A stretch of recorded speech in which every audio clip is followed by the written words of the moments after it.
Et Peter Windsor qui critique McLaren et ses prises de ses décisions étranges au Japon, qui a coûté la victoire. Clairement, il a raison.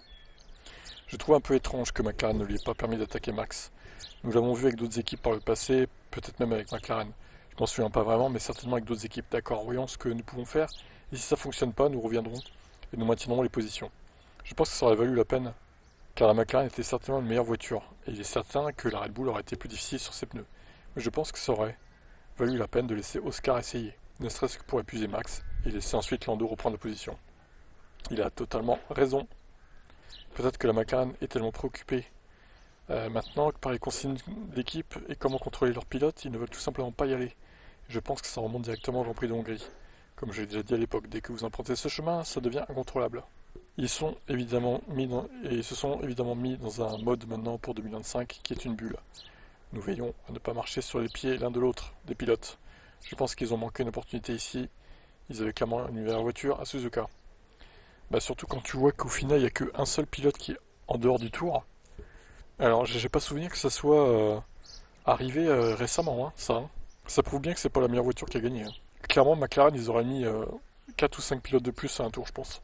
D'ailleurs je me demande si un jour dans l'histoire de la Formule 1, est-ce que toutes les voitures un jour ont fini dans le tour? Vraie question. Alors hors safety car, hein, parce que évidemment quand tu reviens dans le tour grâce à la safety car c'est un peu de la triche. Mais là en plus il n'y avait pas de safety car, ni de drapeau jaune, ni de drapeau rouge. Enfin je veux dire, c'est fou quand même de se dire ça. Je sais pas si c'est déjà arrivé en vrai. Si vous avez la stat, hein, n'hésitez pas dans les commentaires, mais moi je l'ai pas en tout cas. À Suzuka, c'est presque impossible de dépasser, mais si vous poussez assez fort un pilote et que ses pneus commencent à s'user, un pilote comme Oscar Piastri peut dépasser un pilote comme Verstappen à l'extérieur du virage.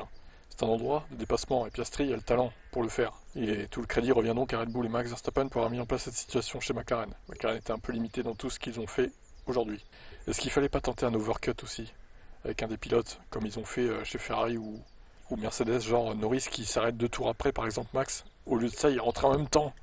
S'il vous plaît, très clairement, je sais pas, ajouter un peu 2-3 tours de plus sur ses pneus, quoi. Ça aurait pas flingué les pneus, hein. Je suis sûr qu'il aurait peut-être pu l'avoir, là. Bon, après, d'ici, on peut pas savoir, mais bon. Il y a une opportunité qui a été manquée par McLaren. Attention à ce que ça se paye pas en fin de saison. Mais bon, on verra.